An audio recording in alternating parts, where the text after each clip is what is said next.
Hello students, this is our science class and we will start chapter of chemistry, chapter number 3, that is atoms and molecules. हम atoms and molecules के बारे में जानेंगे। हमने अपने पिछले चैप्टर में क्या पढ़ा है? हमारा पिछला चैप्टर था किस बारे में था, पता है ना आपको, कि is matter around us pure है। उसमें हमने मैटर की फॉर्म पढ़ी, कौन सी प्योर है, कौन सी इम्प्योर है, क्या सस्पेंशन है, क्या सॉल्यूशन है, क्या कोलोइडल सॉल्यूशन है, ये सब हमने पढ़ा था।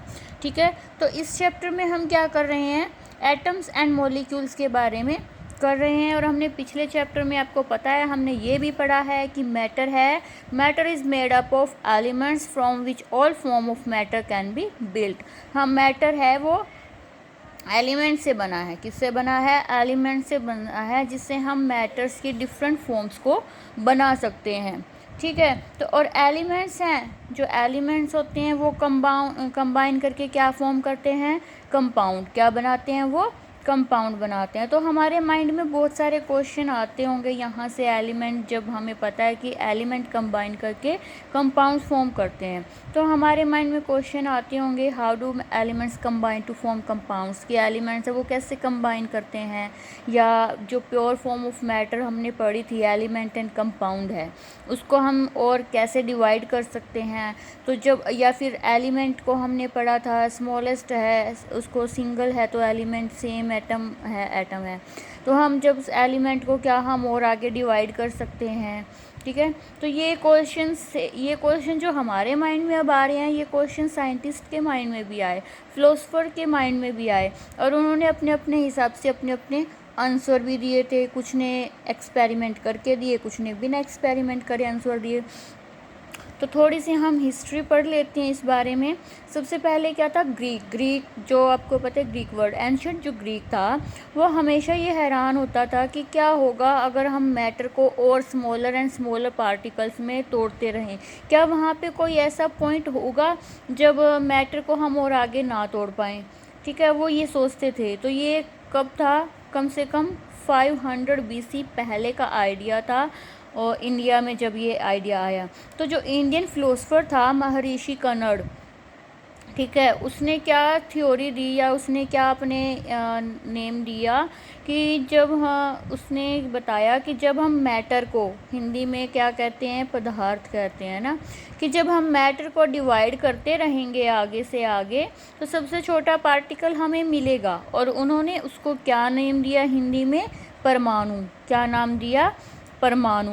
ठीक है, उसने जो महर्षि कन्नड़ थे, उन्होंने सबसे छोटे पार्टिकल को, जब हम एलिमेंट्स को डिवाइड करते रहते हैं उसके बाद जो मिलता है, उसे नाम दिया उन्होंने परमाणु।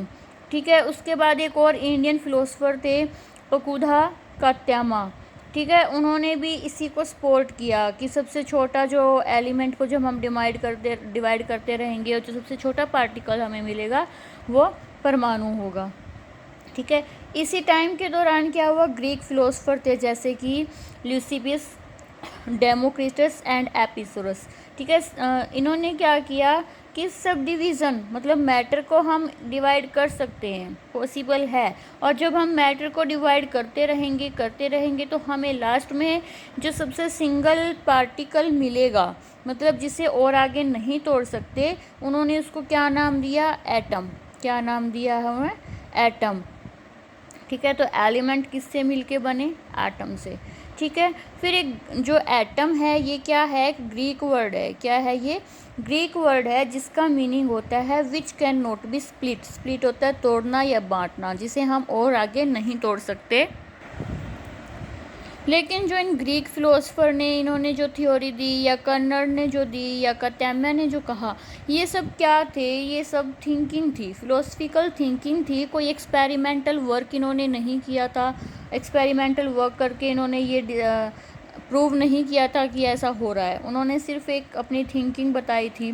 ठीक है, लेकिन धीरे धीरे क्या हुआ, साइंटिस्ट को समझ में आने लग गया एलिमेंट्स और कंपाउंड के बीच में डिफरेंस क्या है।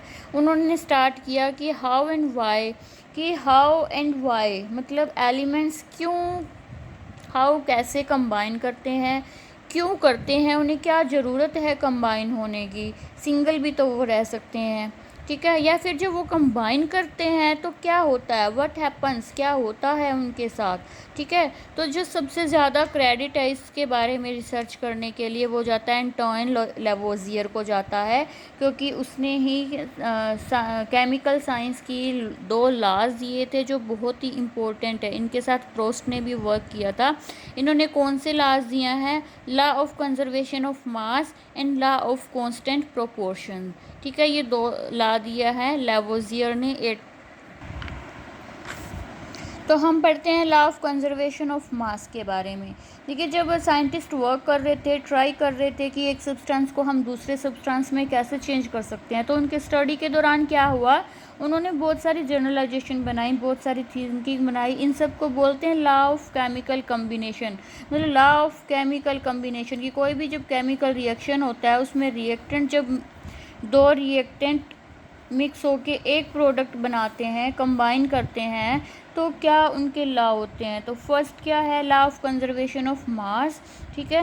ये क्या बताता है, deals with relation between mass of reactant and the product. देखिए, जब हम कोई भी रिएक्शन, एग्जांपल लो ए और बी ने मिलकर सी बनाया, तो जो ये हैं ये क्या है, रिएक्टेंट होते हैं, और जो बन रहा है वो क्या है, प्रोडक्ट है। तो ये क्या किस बारे में बता रहा है, ये law of conservation of mass, ये बताता है रिलेशन किसके बारे में, रिएक्टेंट के बारे में, रिएक्टेंट का जो मास है और जो प्रोडक्ट का मास है, ठीक है। ये कब आया था, 1774 में। इसकी डेफिनेशन कहें या एक प्रॉपर कैसे बता सकते हैं कि ये लॉ है क्या।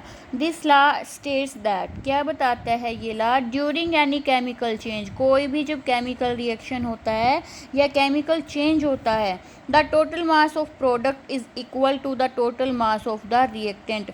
मतलब जो मास ऑफ रिएक्टेंट है वो हमेशा मास ऑफ प्रोडक्ट के इक्वल रहेगा। मतलब रिएक्टेंट और प्रोडक्ट का मास इक्वल रहेगा। कहीं भी ऐसा नहीं होगा कि रिएक्टेंट का मास कहीं बीच में डिस्ट्रॉय हो गया और प्रोडक्ट है उससे या कम आ रहा है, या फिर इन दोनों के मास से प्रोडक्ट है वो ज़्यादा आ रहा है, ठीक है। तो जो मास ऑफ रिएक्टेंट है और मास ऑफ प्रोडक्ट है वो इक्वल रहता है।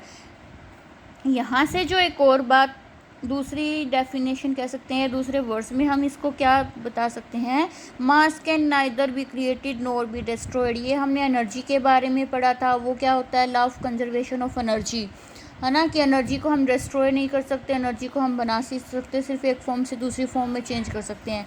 यहाँ क्या है, मास के बारे में है, मास can neither be created nor destroyed, ना ही मास को क्रिएट कर सकते हैं ना ही डिस्ट्रॉय कर सकते हैं during any chemical combination, chemical combination के टाइम पे, ठीक है।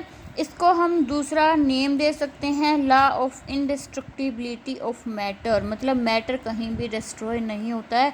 एग्जांपल है कि कार्बन और ऑक्सीजन कंबाइन कर रहे हैं कार्बन डाइऑक्साइड बनाने के लिए, तो कार्बन है वो 12 ग्राम था, ऑक्सीजन है 32 ग्राम है। जब इन्होंने कंबाइन किया जो प्रोडक्ट है वो 44 आ रहा है, जो क्या है इन दोनों का सम करने पे आता है, ठीक है। समझ में आ गया law of conservation of mass की जो मास है वो इक्वल रहेगा प्रोडक्ट और रिएक्टेंट में, केमिकल रिएक्शन में मास चेंज नहीं होगा, ठीक है।